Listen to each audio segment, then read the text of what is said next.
Hello and welcome to a brand new Arseblog Arsecast right here on arseblog.com. How are you? Hope you're well. Thank you very much indeed, as always, for being here. This morning we're going to look back on our 3-2 win over Chelsea in the Carabao Cup last night, the first leg of the semi-final.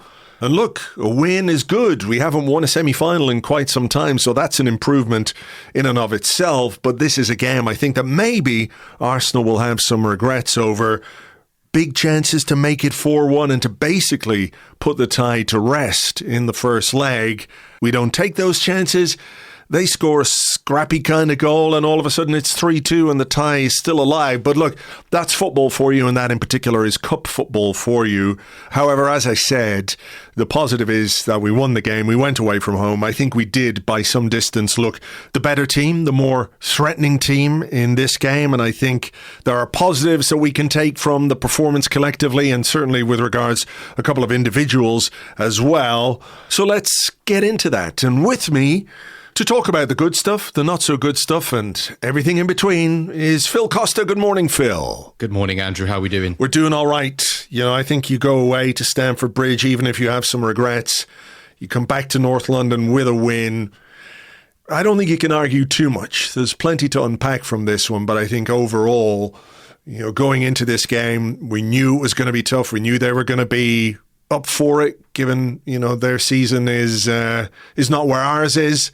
And I think we acquitted ourselves pretty well overall. So, like I said, there's lots to get into. Let's just start with the team news. I guess it was pretty much as expected. The only real change, or the only thing that raised an eyebrow, was Jurrien Timber being deployed at left-back, ahead of Miles Lewis-Kelly, which meant Ben White on the right-hand side. Listen, there's going to be a lot of discussion about what that means for Miles, or does it mean that much for Miles? Watching the game, I felt like I could understand why Mikel Arteta went the way that he did, because Miles has had some struggles this season. I think he had a bit of difficulty in the game against Portsmouth, for example, where he was maybe a little too easy to run past. And I think Arteta knew that Chelsea had threat in wide areas, various kinds of threat in wide areas, and even if he didn't know exactly who was going to be playing on the right for Chelsea, he probably just wanted a more secure option there. And there's no doubt that even if he's playing on the wrong side, Jurrien Timber is certainly that.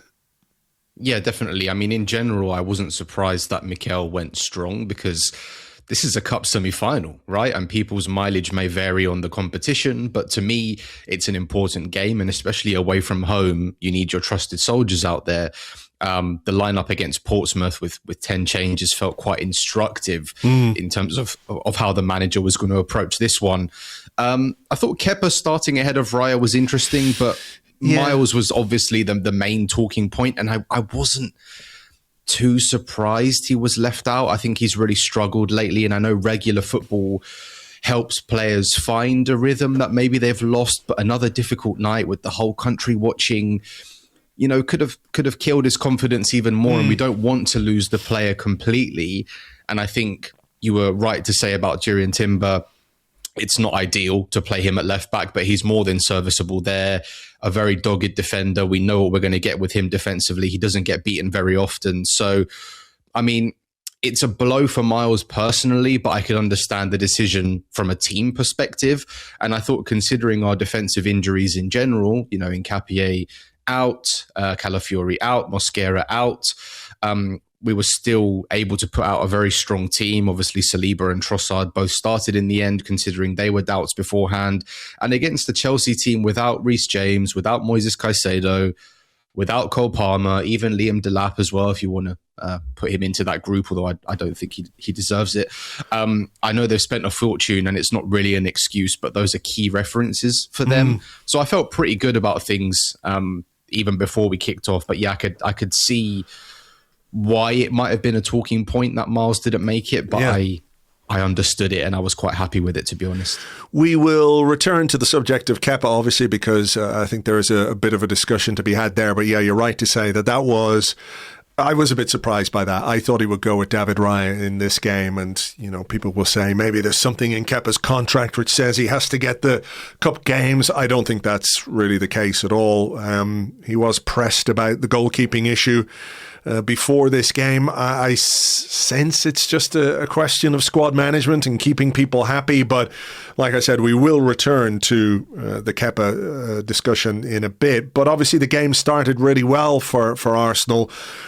Early goals haven't necessarily been a feature of our season, but we got one as about 7 minutes in. There's a corner from the right-hand side.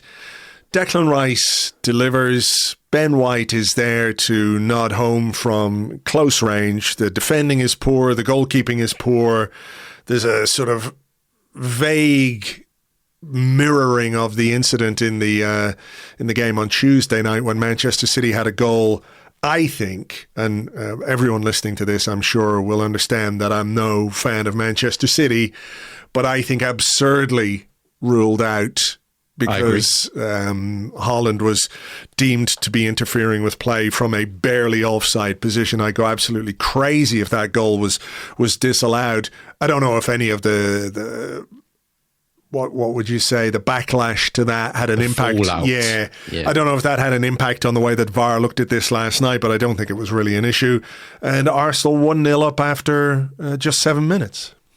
Yeah, set piece again, ole ole. I did enjoy that clip of Chelsea fans giving it to Rice before he takes the corner. I have it here. I have it here. I'm going to have to play the audio. Something in stock. I've got to play the audio of this. So if you haven't seen the clip, it's on my Instagram. If you want to go have a look there, you'll find it on social media. It's on on Reddit, or the Argunners Reddit.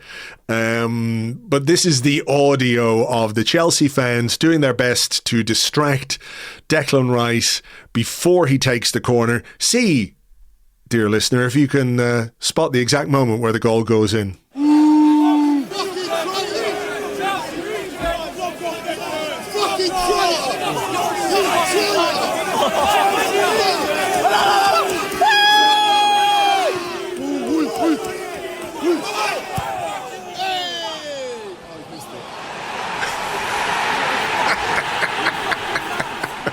Oh, he's missed it. I love that. Fucking traitor. Who knew? Who knew that the Chelsea fans were so invested in the Republic of Ireland national team? I mean, it's a shock to me, Phil.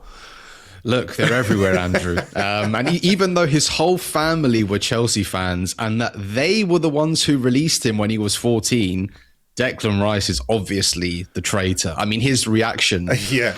Was even better. A little look back and a smile as the stadium went quiet. Yeah, delicious. Just seeing Sanchez come for that ball, get nowhere near it. White heads it in from close range. I really love the celebration, actually, because you can see how much they love Ben White. You know, Gabriel straight over there, Saliba straight over there. He seems to be a really loved and valued member of the squad, just as we love him as well as fans, of course. But yeah, you're right to say that early goals are not necessarily something that happens in our games too often, and I think in games like this, when you're away from home, they can be extremely valuable. And I know there's still a long way to play in not only this game, but a second leg as well. But putting yourselves off in that way, starting in the right way, is never a bad thing. And I think it just added to a general frustration and anxiety in the stadium, because obviously you go in, you're hopeful, you want to see your team go at Arsenal, you're looking for an upset, and then 7 minutes, it's 1-0, Yes. I mean, I've watched that clip about 20 times this morning. It's just so good. Rice's reaction, you've got to see the video, Rice's reaction where he just turns around and laughs at them, particularly the guy who was doing his best Mr. Blobby impression in the middle of that as well. What did you make of the first half? Because I think it was a bit scrappy, a bit bitty, a bit sort of like there were moments for both team without either team really, really threatening in a big way. And I think the pitch played a part in this, that it looked slow. I looked this up. Chelsea haven't had a home game since December 31st. So I think there was a conscious decision on their part to let the grass grow. And I know people say it's winter, the grass doesn't really grow in winter, but they've got the lights and shit, All the football stadiums have these lights and stuff. So it really felt to me like a deliberate attempt to, I don't want to say hobble Arsenal because, I don't think it's the most difficult thing to deal with. But certainly when we're at our best, we're a team that really likes to zip the ball around. That was not a zippy pitch. It was not conducive to any kind of zippery, if that's the right way of putting it. Not at all. It's something I noticed quite early on, actually, and I thought, is it raining? Did they just water the pitch too heavily at the start? But I think it absolutely played a role in the game. I mean, when you consider the pitch was masquerading as my local Sunday League ground, with how much it was cutting up and how slowly the ball was moving, it was quite amazing that we were able to string any spells of possession together. Scrappy is the word, right? It was pretty even. There were a couple of moments where we looked good. We were moving the ball around nicely, 1 touch, 2 touch. We were dragging Chelsea around a little bit, but they did grow into the game, but it comes at the cost of them being an absolute shambles at the back in terms of playing out. Was that something you felt Arsenal could maybe have taken advantage more in that first half, because it was so jittery and you could sense the crowd were getting really jittery, and we were chatting a little bit while the game was going on, and there were a couple of times I noticed that as soon as Fofana got the ball, that triggered the press.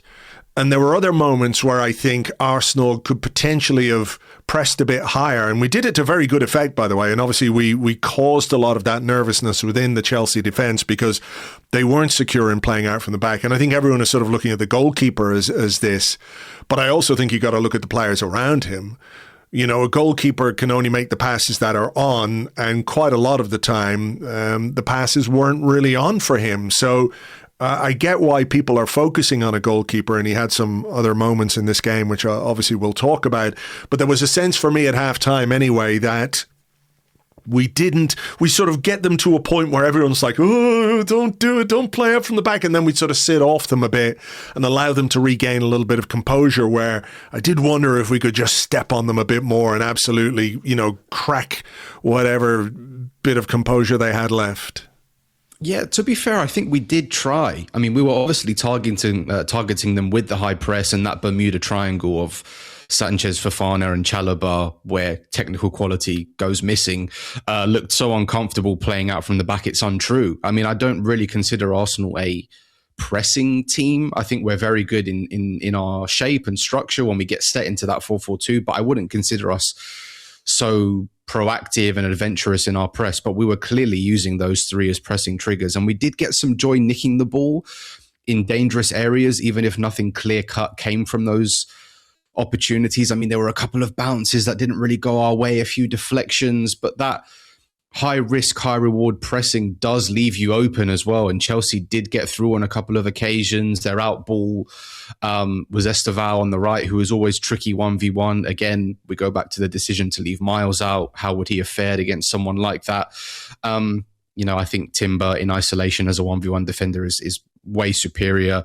But that was the obvious out ball for them. Enzo was looking for Esteval, all half. And I think annoyingly, he did find him a few times, but beyond that, they had 1 or 2 moments with, I think there was one with João Pedro putting one across the box. Enzo shot straight at Kepa when things opened up for him on the edge of the box. But other than that, I didn't really see us under any pressure or stress. I thought we were quite comfortable. And if anything, I thought we were the ones a bit wasteful in the final third. It felt like we were playing with our food a little bit, not quite finding the right opportunities to shoot when we had them, delaying passes, just double guessing ourselves, coming back into pressure when we didn't need to. Little things like that don't make the highlight reel. But when you watch the game again, you think, oh, that was a good chance. Or one pass to the left there, and that's a good opportunity. So, yeah, a scrappy first half. Both teams feeling each other out a little bit. The pitch was awful. Things obviously opened up in the second because it really felt like a basketball game at times. Yeah, I mean, one of the observations I was thinking of making at halftime was about Bukayo Saka and how we needed to sort of get him into the game a little bit more. And I think he was quiet in the first half. In the second, though, I think Saka was really, really good and instrumental in our domination of Chelsea from an attacking perspective. This is a game where he will end without a goal to his name, without an assist to his name. But I took a lot away from Saka's performance in that second half. I think he ran Cucurella ragged. We'll talk about the second goal now in a second. He was involved in the third goal. There was that moment when Marino had the chance, which we'll come to. That was Saka putting pressure on the defender. And I get people are concerned about his numbers. I get they want to see the goal tally increase. They want to see the assist tally increase. And I might have said this a week ago or on the Arsecast Extra last week, the week before, I can't quite remember. Despite that, I'm seeing a lot from Bukayo Saka that's really, really encouraging for me. And I think if you're looking at what really drove Arsenal in that second half, Saka's performance and that contribution early on, where he wins the ball in our half, he wins us a throw-in, he takes off down the line, we take a quick throw-in, throw it down the line, he holds off Cucurella like he's just sort of some kind of insect, and then brings Ben White into play, and that brings about the goal for Gyokeres. That sort of early endeavour and effectiveness, it doesn't really get the credit it deserves because Gyokeres got the goal and everyone's focused on Gyokeres, and Ben White made the assist and everyone's focused on him, or they're focused on the mistake from Sanchez. But that goal does not happen without what Bukayo Saka did in the previous 30 seconds. Yeah, I think you're right to highlight him, and I think you're right to highlight the team in general, because there did seem to be an extra punch and conviction, a readiness to play forward, maybe quicker than we were in the first half. I really like the second goal. I mean, maybe this is one to note down in my journal, but we saw Ben White take a quick throw in, Andrew. Thomas Gronemark already having an influence. I mean, that was really sharp thinking. We praised Miles against Portsmouth at the weekend for taking that quick free kick to Gabriel Jesus. We've seen Ben White play quickly now down the line to Saka, identifying that space in behind. He's just toying with Cucurella at this point because he doesn't want to touch him, obviously being on that yellow card already. White rolling back the years, steaming forward on the overlap, and his ball just slips across.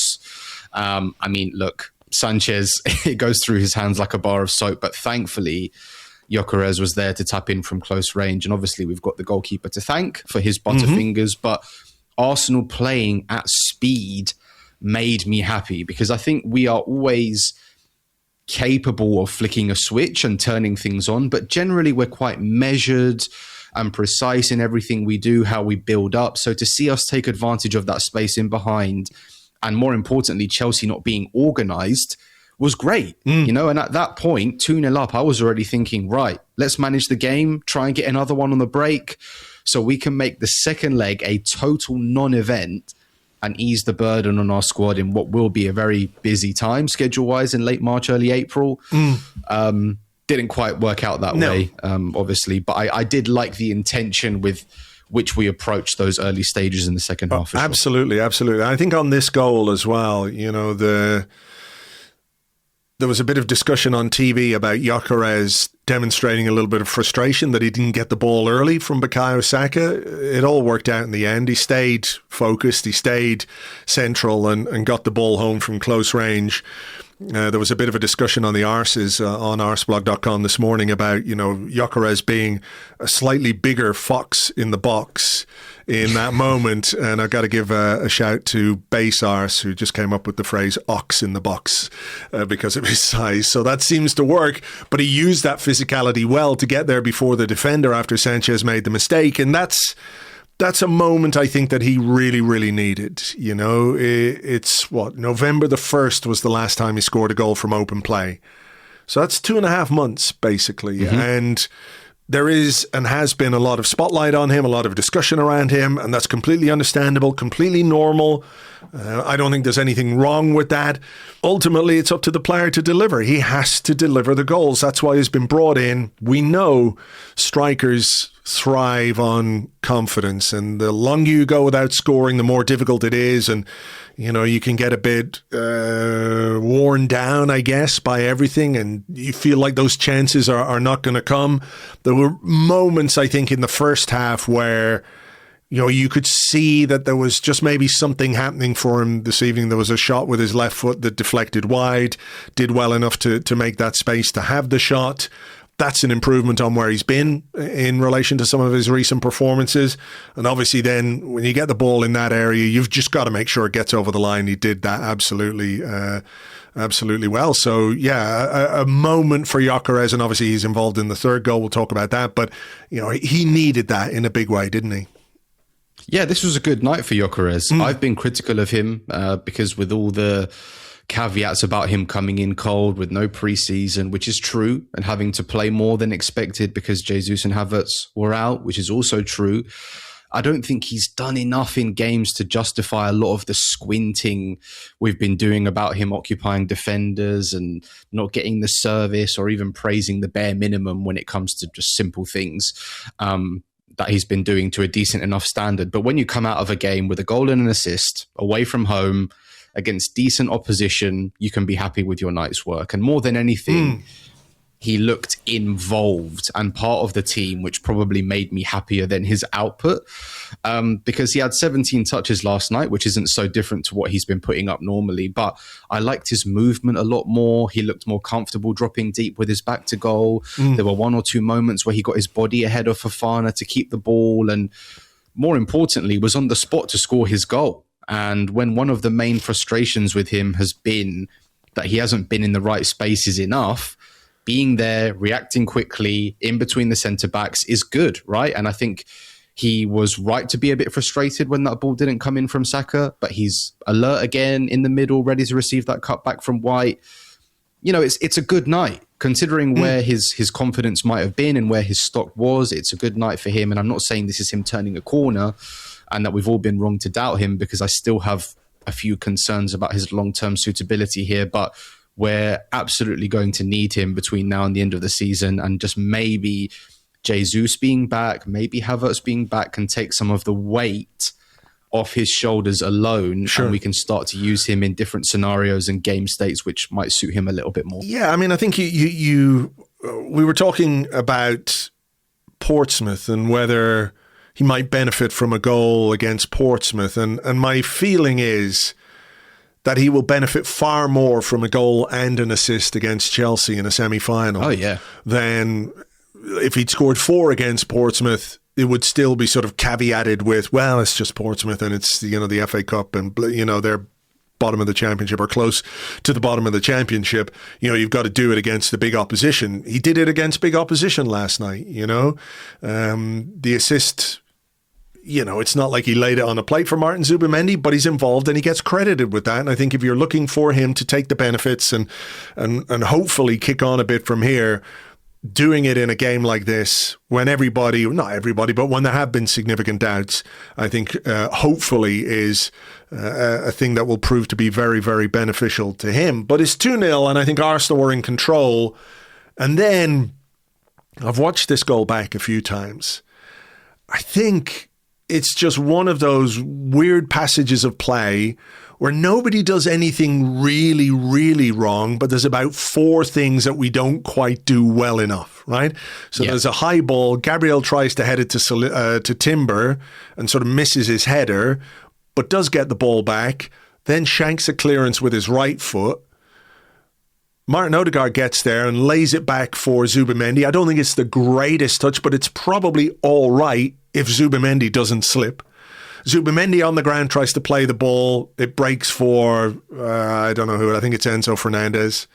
There's a 50-50 with William Saliba, which the ball could go anywhere, but it rebounds to João Pedro.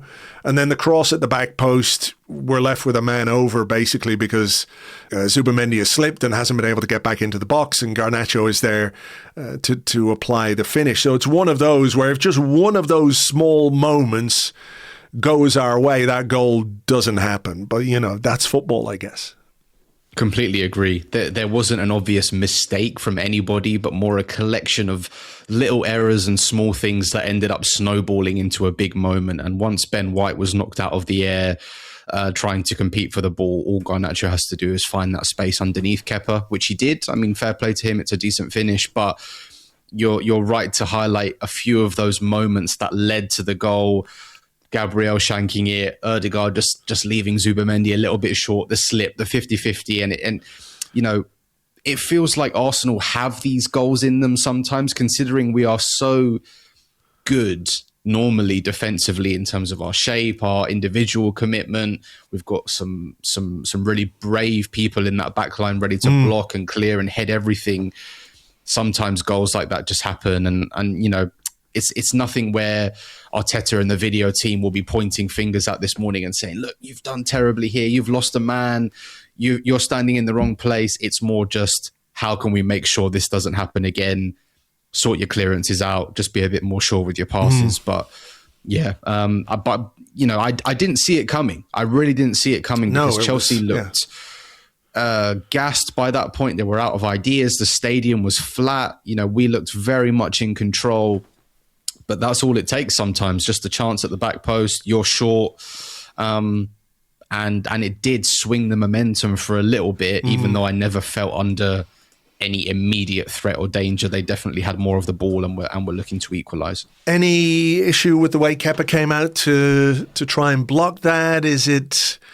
I mean, listen, I think, you know, the bigger issues are the ones that we mentioned, and the fact that we're left with 2-on-1 at the back post. So I'm not like flinging daggers at the goalkeeper, but there's a moment later in the game where one of the goalkeepers makes themselves really big, and that has an impact on what happens in front of goal.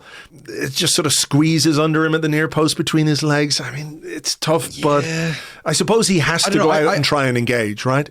I think he's trying to make the angle smaller, but in the action to try and get to the ball, Garnacho has just fired the ball under his legs at the exact moment where he's slightly elevated. So I'm not sure I'm ready to point any fingers at Kepa there. I think I have issues with the second goal. Okay, we'll get more than that. the first. Yeah.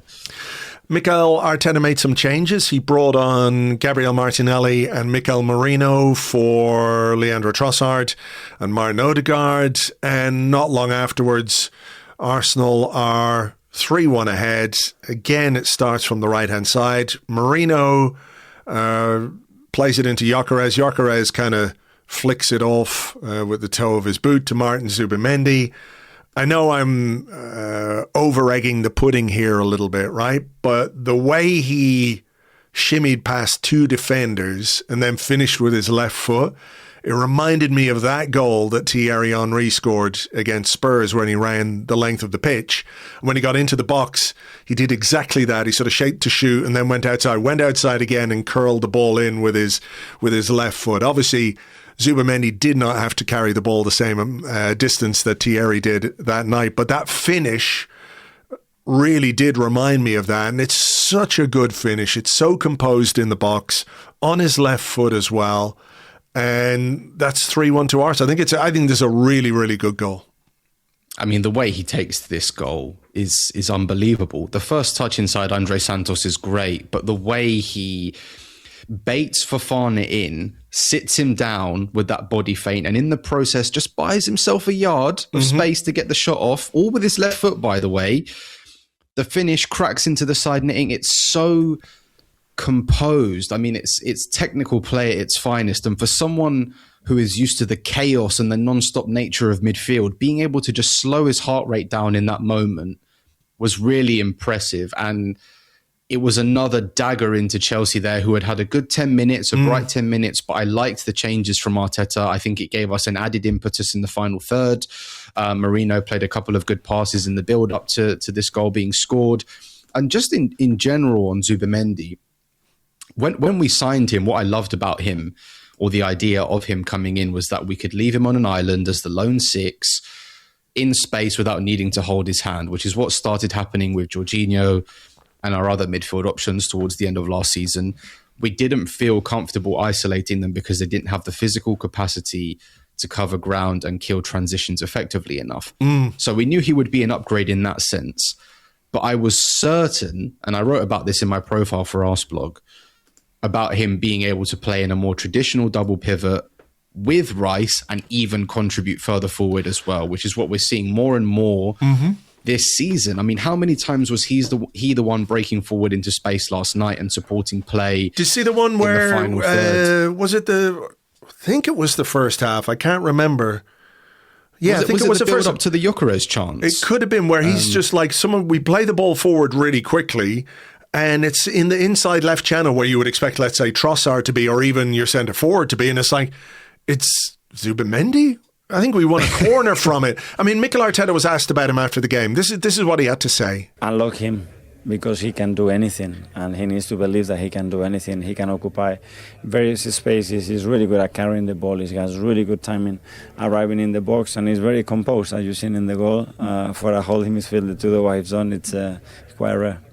So he seems to think there's more to come. There are levels to Zubimendi's game that, we haven't quite seen yet. But I think what we have seen is that the idea that he was, as you say, just a 6 is not really doing him justice. I think there's far more to his game in both ends of the pitch, or at both ends of the pitch, than maybe people had first anticipated. I think what they had expected was a guy, okay, he's a bit metronomic, he'll sort of sit there, he'll dictate the play a little bit, he'll keep it moving, but he's got real threat. And I think what's interesting about it is that I guess at this sort of stage still, he's not a player that the opposition expect in areas where he pops up. But we're probably at a point now where the analysts, the coaches, the people that prepare the games for the opposition are going to have to think about how they deal with Martin Zubimendi when he does get forward, because he isn't just sort of sitting in front of that back four. He can drop into it, but he can pop up, as we saw last night, in essentially the number 10 position and take the ball on and finish the way he did. I mean, it's a hell of a debut campaign from him. I was really on board with this signing before it happened, even more so now. And I will say that he's doing things in this Arsenal team that I didn't necessarily expect him to do, certainly not this quickly. Yeah, I think there was a very conscious decision last night to let him go, give him the freedom to be able to push forward and support in the final third. And Declan Rice was maybe slightly more reserved, hanging back in the left half space, helping out Timber if he needed it. I'm not sure he did most of the time, but there were a couple of occasions where they just doubled up on Esteval a little bit. And, this is someone who hasn't scored more than 4 goals in any season, and he's already on 4 this season, halfway through January. So we often speak about the jump players need to make when they sign for Arsenal, especially this iteration of Arsenal, who are challenging for the Premier League titles and the Champions League. It's easy to lose yourself in that transition, especially when you've been a big fish in a small pond for so many years, like he was at Real Sociedad. But there's been none of that with Zubimendi, and his transition to Arsenal, new teammates, new surroundings, and English football in general has been seamless. And of course, there have been a few bumps along the way, but midfield was an obvious area for improvement. And we don't even talk about it anymore because the box has been checked with such little fuss. I mean, he's played more minutes than any other outfield player this season, and it's easy to understand why. And I think your point about him changing perceptions is a really good one, because I thought similar. I knew there was a capacity for him to push forward and contribute, but primarily I wanted him for his spatial awareness, that ability to anchor the midfield, the ability to put out the fires, to keep the ball moving. But instead of being a more Jorginho figure, maybe he's more of a Gundogan figure, in that he can do a bit of everything in midfield and pop up with the odd goal or two. So I've been so impressed, and the way he took his goal yesterday was absolutely outstanding. I loved the body feint, because it just shows you that he's operating on a different level in that moment. Chelsea made changes. They kept making changes at the back, which I don't think really did them any favours. Not that I'm complaining, but I think there was a sort of shifting around at the back that didn't help them defensively. Nevertheless, Arsenal, after scoring that third goal, really were in control and probably should have made it 4-1. There were 2 big moments. Let's talk about the Merino one first, where, again, it's just pressure that we put on their defence. They don't get it clear. Saka sort of blocks a clearance or makes a tackle in their box. The ball loops up in the air, and it's there for Mikel Merino to hit. Sometimes when you don't score from that position, you can say, well, he didn't make the right contact, he didn't pick the right option, he fluffed his lines. I don't think you can criticise Mikel Merino for anything that he does in this moment. It's on his wrong foot. The ball comes down from quite a height and he cracks a superb volley at goal. Robert Sanchez, obviously culpable on the first goal, definitely culpable on the second goal. I think this is just an unbelievable piece of goalkeeping, you know. Some people might say it's a little bit lucky. Maybe it is, but I think when you come out and when you do that, I hate to reference Peter Schmeichel, but that's what he did all the time, all the fucking time, is you come out, you make yourself big, you have this sort of starfish, like the Starship Enterprise, I'm sorry. He's like a starfish, and in doing so, he gets a touch on the ball with his big toe, and it's an unbelievable save, actually. It's a kind of a miracle save because Marino hits that so well. The death Schmeichel. Yeah, I think we'll have big regrets about not adding a fourth because we had chances. I mean, Marino strikes that volley so well, so cleanly on his right foot. It's just an outstanding save. Obviously, there's an element of luck when you're meeting strikers in those situations, but you need to make yourself big, right? And you referenced Schmeichel there. I think Alisson is really good at doing that as well. And he just toes it away. I mean, it's incredible that could have gone off his toe and in. It could have gone back out to somebody, but it goes out for a corner.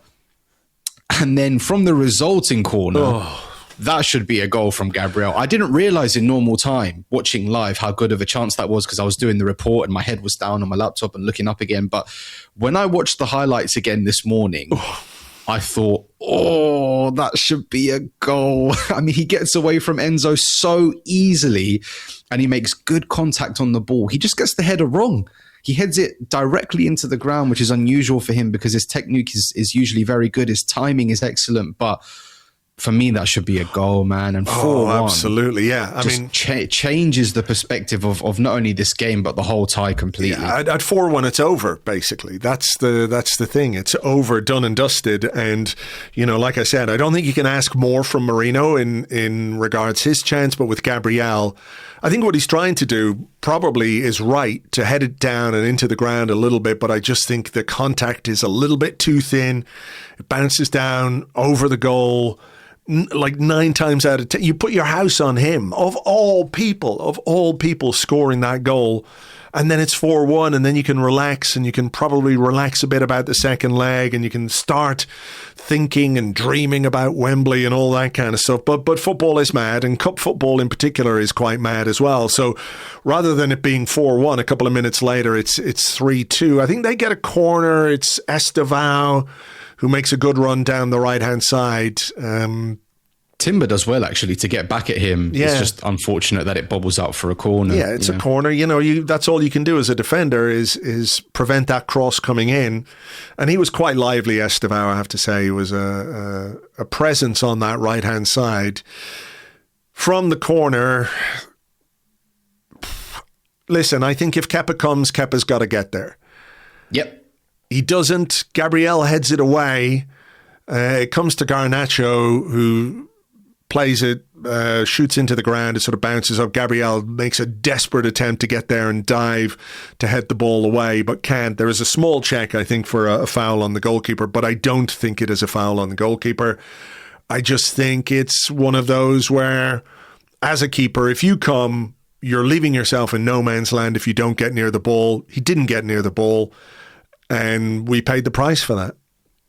Yeah, Kepa was claiming a foul, and when you look at it again, I think it's Joel Harto comes flying in and gets nowhere near the ball, which takes Kepa out of the game. But in a crowded penalty area, I think you need to be stronger. And if you're going to come, you need to be certain about getting there. I don't think he needed to come for that at all, honestly.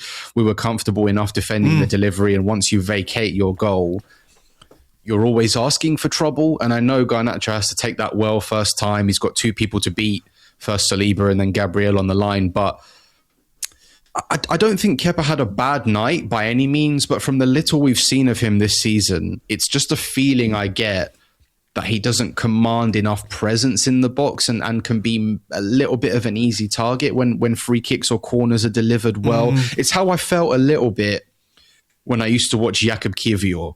I never thought that he was doing anything drastically wrong, but there was a weakness in him at times where centre-backs knew who to target and they knew to run him and they knew to get a shoulder into him. And there was just a 5% minuscule amount of vulnerability that can make a difference at this level, you know, and I think the Chelsea defenders knew that. There was a moment afterwards as well with Tosin, who sort of crowded him under the crossbar. It was a foul. That one was a foul.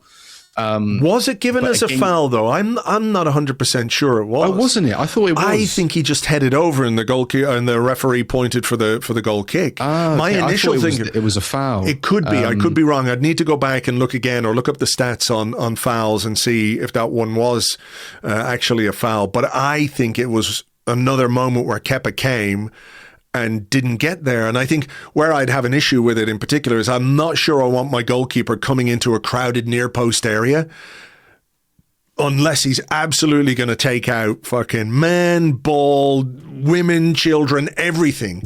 You know, you've got to get there. And I think you've got to trust your defenders at the near post because you have got a big area to defend as a goalkeeper. And if you don't get there, then that becomes, you know, you leave yourself really, really vulnerable. And that's kind of where we were with that second goal. Yeah, as a goalkeeper, you either need to be a big Emi Martinez style guy who can come and claim everything and take everybody out, as you've just mentioned, or you need to be a bit smaller, like a David Raya or a Casillas, and your sort of reach and proactivity comes from a different style of goalkeeping where you can be a bit more reliant on your timing and your execution. And I think Kepa's sort of in this middle ground at the moment where he's neither big and physically imposing or smaller and sharp. I just feel he's a little bit weak in those situations. But again, I can't comment too much because I haven't seen too much of him in an Arsenal shirt this year. It's just a feeling I have about him. But in that particular moment, I don't think he needs to come for the ball. I think he needs to trust his defenders to be able to clear that ball.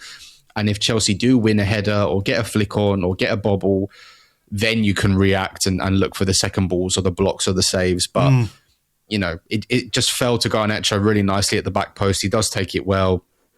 But in the end, it was a night of mixed emotions because I was happy with the result and happy with the overall performance. But there was also a sense of frustration because this was a 4-1 game that finished 3-2. You know, we left some goals or a goal on the pitch and conceded one that we shouldn't have conceded, meaning the second leg in 2-3 weeks, whatever it is, could have and should have been more comfortable, but now we're still very much in a fight. So, you know, going away to Chelsea and winning is never a bad thing because, you know, if you zoom out a little bit as well, that's our first semi-final win in 9 attempts. Yeah. And playing Manchester City in the FA Cup in 2020. And we're 8 games unbeaten now against Chelsea, who have been difficult opponents for us in the past. Maybe not in the recent past, but it's always nice to peg them down a notch whenever you get the chance to do so. They're obviously in a very weird transitional moment with Rossinha coming in, Maresca going out. They've got some injuries. Just watching them yesterday, they're a weird team, quite an immature team who lose their heads too easily. And that nonsense at the end with Enzo was so ridiculous. And you could just see what we thought of it because Zubimendi was laughing in his face the whole time. Yeah. But they will be ready to come at us and kick us and fight us again in that second leg, which is why I'm a bit, this could have been done, you know, except now it's not. And they've got a chance. It's a small chance, but it's a chance. So I agree. Definitely happy with the result, but just a few lingering frustrations that we couldn't make it more comfortable. I just looked up the Tosin stats, so that he is credited, if that's the way to put it, with 1 foul. So maybe that was given as a foul against Kepa in that moment. But again, it was slightly unconvincing goalkeeping. Whether or not that was down to Tosin making a foul or not, I don't know. I mean, yeah, listen. It's a night that Arsenal can look back on and say, we've gone away from home, we've scored 3 goals, we've won the game, we've put ourselves in a great position for the second leg, or a good position for the second leg, but one where I think you can also have some regrets. The question is, you know, whether or not you think that Arsenal are capable of playing that way again against Chelsea. Maybe they'll have some players back. They'll probably have Caicedo back. unless he sort of comes back in the weekend and gets himself a red card, which is not beyond the realms of possibility. Cole Palmer might have another injury that sees him duck out of a game against Arsenal. Who knows? But, I think what we demonstrated in that second half was a level of attacking threat, a level of variety in the way that we attacked Chelsea that they found really, really difficult to live with. Early days for a new manager. Maybe he gets the ship in order a little bit by the time the second leg comes around, which is a few weeks from now. But I think you have to take... Ultimately, you can have the regrets that we didn't score that fourth goal and just sort of demolish them and send them all home crying.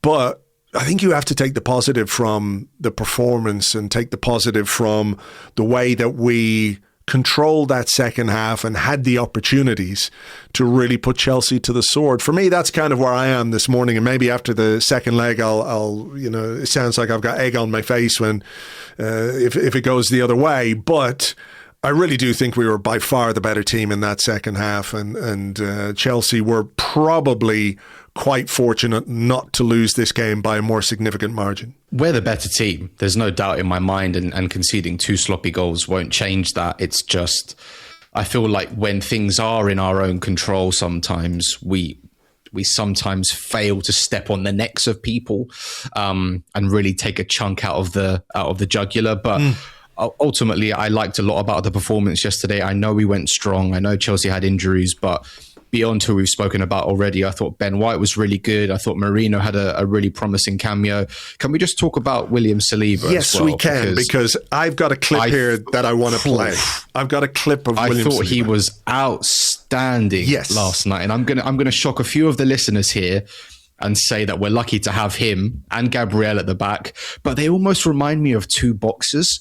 With Gabriel was the one that's sort of all action, punches hard. He might leave himself open on occasion, but he really wears his heart on his sleeve, and he's got the grit and the determination to get through things. You can't miss these guys. They're so obvious and they jump out at you. But Saliba is technical perfection, calm, composed. His stance never drops. The footwork is effortless. His movement looks elegant. And we take it for granted how easily he wins those races in the wide areas. We take it for granted how he always comes out with the ball in duels or direct contact. We take it for granted how consistently and accurately those passes out from the back are finding red shirts. And there was one moment in midfield. Oh, I know the one where he and Ødegaard were exchanging passes under pressure with 3 Chelsea players waiting to pounce on an error.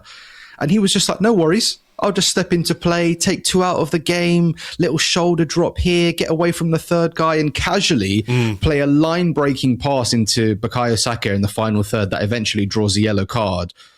I mean, this is like insane stuff. And he's taken on a big role in possession recently. I know he did it against Liverpool, even though we didn't get the result we wanted. But when you compare him to the Chuckle brothers, Fofana and Chalobah, up the other end, who both look like it was their first day on earth, it's night and day. I mean, both of them missed the 1-1 defeat here in November, Saliba and Gabriel. But you saw how different we approached the game with those 2 at the back, our 2 bouncers. And I think Gabriel defends in a way that gets your blood pumping, right? You see the actions, the blocks, the challenges, the chest bumps. But Saliba, man, he is ice cold. And there were just moments in the game yesterday where I was watching him turn away from people, win the ball so easily. He's different class, man. He's unbelievable. Different class. There's an elegance to his game which, is rare in a central defender. I remember that bit you're talking about in midfield. Let's not forget that in the first half, there was a moment he popped up on the edge of the box and curled a shot really not too far over. When we talked about Arsenal maybe getting into positions. He's a Bournemouth with that one. Yeah. In that first half where maybe there wasn't quite the decisiveness in the opposition final third. And I think Trossard was guilty of it a little bit. There was one for Zubimendi. Actually, he could have hit first time. There was one for Ødegaard where maybe he could have hit it and he didn't. But Saliba was like, listen, fucking guys, I'll show you what you need to do. And wasn't too far away. Here's a clip of him talking, by the way, on TV afterwards, and he's asked about maybe what winning the Carabao Cup might mean for the rest of the season. Yeah, because we want to win everything. I think I'm tired to finish the season without nothing in my pocket. So now we have 4 competitions and we want to win. Yeah, my pocket was empty the last year, and now we want to win everything: Carabao, FA Cup, Champions League, Premier League. Of course, it's not easy. It's easy to say it, but we want to prove it on the pitch, and we will give everything to win every title. I thought this was fascinating because you can get the sense that coming so close has really hurt him, and obviously by extension, and we'll understand that it's hurt everybody in the squad to come close and to not win anything, to not have the silverware, to not have the medals. That is something that they really, really, really want to put right this season. And you know, as you said at the start, people's mileage might vary on the Carabao Cup and the importance of it. And I think we all understand there's a prioritization when it comes to the trophies you want to win over the course of the season. But when you get to this stage, you can't sort of just say, fuck it. You've got to go and try and win it. And if you've got to beat Chelsea and you've got to beat Man City to get there, then there's a lot to be taken for that, you know. And I do think that this is a team that could really, really benefit from winning this trophy. And it sounds sort of greedy, and it's such a first world problem to say, well, you know, will we accept winning the Carabao Cup when there's 85 teams in the rest of the English football pyramid who would absolutely love to win this trophy, and probably more than that as well. You know, we can't be greedy. We haven't won a trophy in 6 years, and these players have come close. I think they need that to get themselves over the line. And what Saliba has said there tells you perfectly, you know, how they're thinking about it. There was a clip of Mikel Merino before the game as well, where he said, it doesn't matter what game we play. We want to go out and do our best and win because we're wearing this shirt and wearing this badge. We have to show the best version of ourselves in every single game. And that applies to this competition, regardless of whether some people might view it as inconsequential or not. Yeah, completely agreed. I think we're at a point now with this manager, with this group of players, in this project where we need something tangible. You know, we need something tangible to show for our efforts, for our progression, for our quality. And I know people would rather win the Premier League, and I know that people would rather win the Champions League or the FA Cup. I agree with you. But we're in a semi-final of a cup competition that we are more than capable of winning this season with the squad that we've got. And in the past, Manchester City have used this competition as a springboard to go and win other trophies. Liverpool under Jurgen Klopp have used this competition as a springboard to go and win other trophies. We can't turn our noses up at this anymore. I could completely understand doing it in the past when maybe we haven't had the squad to be able to go the distance. We've been fully focused on the Premier League. But now we can't. We can't do that. We need to win something to justify what we've been doing over the last 3 or 4 years. And I think this is a brilliant chance to do so. Look, the result was good. We've won away from home, but there was an interview after the game with Ben White and Viktor Gyokeres, and he was not happy with the second half performance. Yeah. They felt like they should have seen this game out with a clearer margin, a bigger margin.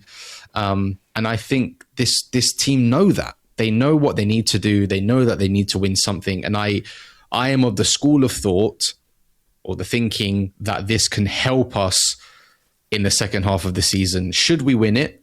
There's a long way to go before we do that. But if we do get over the line and have a good day out at Wembley and we beat Manchester City or Newcastle, it can really boost us and project us into winning more, because winning is contagious, right? It's infectious. And that feeling is what you live for every day. It's what you work towards every day as a group of players, as an athlete.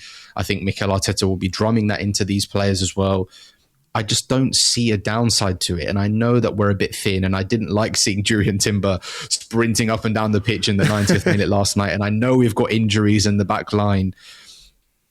But people were saying, like, why is Marley Salmon not playing at right back? Why is Christian Norgard not coming in at centre half? Like, guys, this is a big game away at Stamford Bridge. You know, there's a lot on the line here. So I agree. These players know what's at stake. They want to win, and I'm glad we went strong yesterday, because it's important. Yes. It's a semi-final in a cup absolutely is competition. important. Listen, I've said this before. I guarantee you, anybody who said, who cares about the Carabao Cup, would be first out with their fucking pitchforks this morning if we'd gone there, picked a weak team and got turned over by Chelsea. People would be saying, Arteta doesn't want to win trophies. He doesn't take them seriously. He's taking this seriously. We took it seriously last night. We should have won this game by a much more significant margin. Nevertheless, we still won it. We're in good shape for the second leg. And attention now turns to a tricky away game at the weekend against Nottingham Forest, where I think there's probably some scope for a rotation in the team. There's some players who didn't really play last night who will be looking to get some minutes away from home at Forest. But we'll talk about that tomorrow, I think, on our preview podcast. It's just fucking non-stop. I don't know. Is there anything else? Should we just laugh at Enzo Fernandez again for another few minutes? Because that was just pathetic. I don't really know what he was on about, what he was taking exception to. I enjoyed the fact that Zubimendi just stood there laughing at him. I enjoyed Arteta coming over. Liam Rossinier came over and sort of dragged Enzo Fernandez away. It reminded me a little bit of Scrappy Doo, come on, let me at him. And it's like, zoink, get back doing here. Absolutely nothing. Exactly, you're doing fuck all. And Arteta and Zubimendi just walking off laughing. But I think there's a sort of a wider point here, and they didn't mention it on the commentary about Chelsea's disciplinary record and how that's something he needs to get on top of, because I think what you can see, they've got good players. They do have some good players, but what they have is a sort of an attitude that doesn't quite tally with the talent level, right? That there's a sort of, we're better than you, we're better than this, we can do what we want on the football pitch, and whatever 7 red cards this season tells you that they absolutely can't. And I think when your captain behaves like that in that moment, when actually at the end of the game, he should be saying, you know what? Fuck. We got away with one there. We're still in this tie. Let's just fucking shake hands, go off the pitch, reset and prepare for our next game. And, we can talk about Arsenal at a later date. Instead, he just makes himself look like a fucking prick. And he doesn't need to work hard to do that. No, that was a tap in for you right there, Phil. Absolutely. Yeah, he summed up this Chelsea team quite nicely in those moments, because they are, I said it earlier, they just feel very immature, very hot-headed. What was that? 2 bookings for dissent last night, Esteval with 1 and then Pedro Neto for another 1. We are often accused, Arsenal are often accused of being this emotional team who can't keep it together or under wraps in high-intensity moments. But if you look at Chelsea, and they're always sort of judged and regarded as these plucky underdogs, like they haven't spent the GDP of Romania over the last 2 years. They're a young team, but like they've spent £2.5 billion of hedge fund fucking condescending capital. Head rub analysis yesterday of they showed fight, they're playing well. Why are the standards different for them than anybody else who has spent over £1 billion over the last 2 or 3 seasons? I mean, they're the ones that have spent it horribly. They're the reason they are in this place with another new manager. What is this, their 4th one under Blueco now? Todd Boehly, Clearlake. So lots happening there. I just don't think they're a team that are built to manage high pressure, high intensity situations, and completely the difference in both of our mentalities was clear in that moment. Zubimendi having a little chuckle in his face because he was pathetic. It's like when you're playing with a little puppy and he's got the teeth out and he's gnawing at you and he's making the growls and you just think, oh, you're so cute. Oh, you're so cute. What are you doing? And he looks like, with that stupid spiky hair that's fresh out of a music video from 2003, busted. I just think he's a twat, really, and he sums up his team quite nicely, and it's no surprise that he's the captain. So I will take exception of the puppy comparison, because puppies are brilliant. Everyone loves puppies. I don't know what Enzo Fernandez might be like. I don't know, little honey badger baby or something. I don't know. A rabid raccoon. Yeah, exactly. Yeah. All right. Well, look, we better leave it there. Get this pod out to everybody. It's a good win for Arsenal. Work still to do, but that is the Arsenal way. Phil, thank you very much as always, and we will catch up with you soon. Pleasure. Catch you on the next one.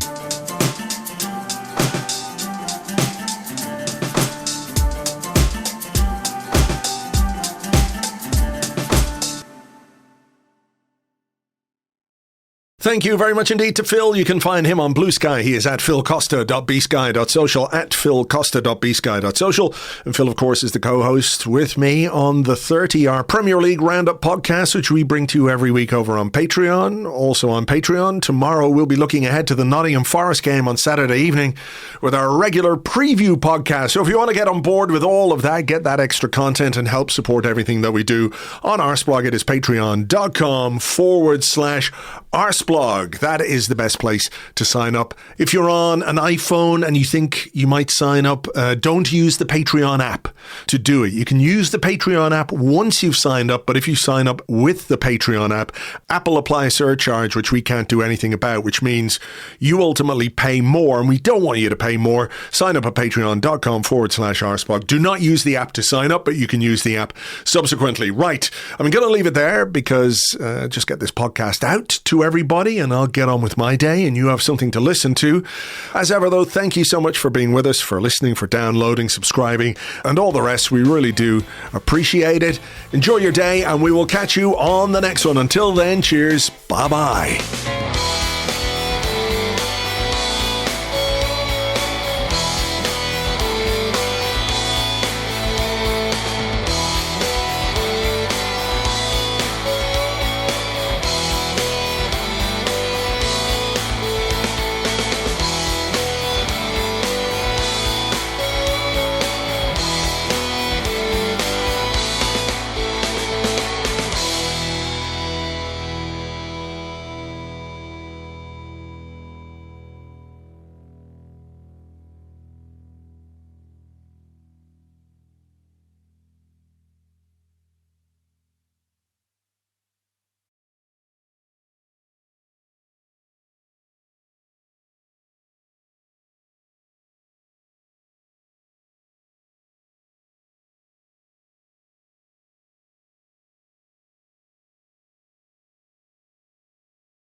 Yeah, of course, I get a lot of comments on my LinkedIn page about my style and how do I get the best out of people.